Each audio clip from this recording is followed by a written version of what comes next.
Hello, and welcome to a special video that I have been making since Wednesday. This video is dedicated to NazGamingTV. You should check out his channel if you like mainstream games. So, on to the video. And so, on Wednesday, review scores for Naughty Dog's The Last of Us were released, and they were all around 9 out of 10 or 10 out of 10, so it shows it's an excellent game. So I was speaking to Nazer of NazGamingTV about the game, and he said Naughty Dog is without a doubt the best game developer. That was a quote directly from him.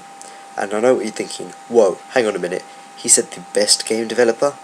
I quickly intervened and said they aren't the greatest developers. Just because most of their games have gotten great reviews doesn't mean they're the greatest. I then went on to name some of my favourite developers, such as Bethesda, Ubisoft, Nintendo, Retro Studios and Monolith Soft. And then he hit me with a bombshell.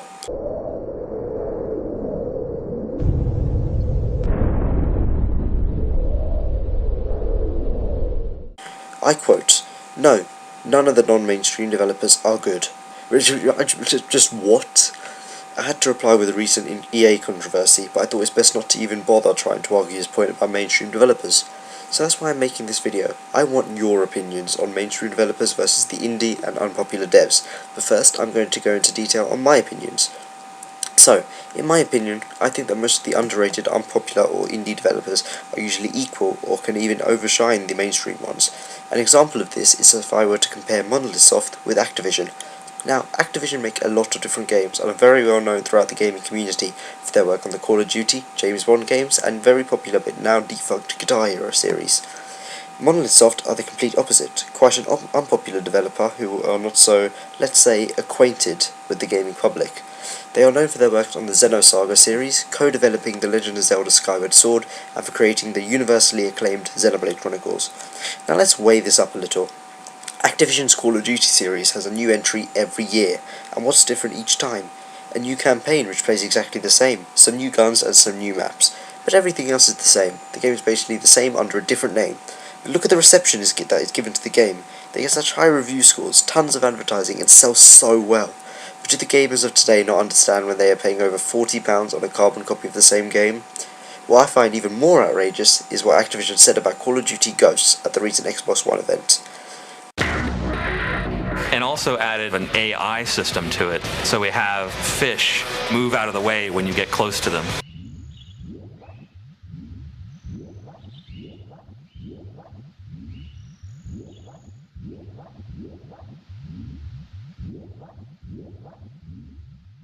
Now, let's look at the other side of the plate. Monolith Soft spent a good few years producing and developing their games. Take Xenoblade Chronicles as an example. Development on the game began in early 2008 and the game was released in Japan in late 2009. Yet it only managed to get all around the world by 2012. What does this show you, you ask? Well, it shows how a company which is not mainstream and is not well known has taken its time to ensure that its game is the top quality for all regions it will be released in. The result? Xenoblade Chronicles received universal acclaim from critics, gathering 10 out of 10 from more or less all reviewers. The game is hailed as the greatest JRPG in the last decade, and many proclaim the game to be the greatest game of the 7th generation, which is a very high statement to make. Now compare it to Activision's Call of Duty series. None of those games had long development times.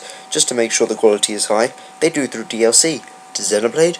No, because within the longish development time, the game's story alone was 100 hours plus, and that's not even including the numerous side quests. Now compare the developers and who's done better. Is it Monolith Soft or Activision? And really, if you weigh it all up, it's obviously Monolith Soft. Now that's just one of the several explanations that I could have given to show you my opinion, but now I want to know what you think. Do you prefer mainstream developers or the unpopular and indie developers? Just comment your opinion or even leave it as a video response. I'll be sure to reply to you.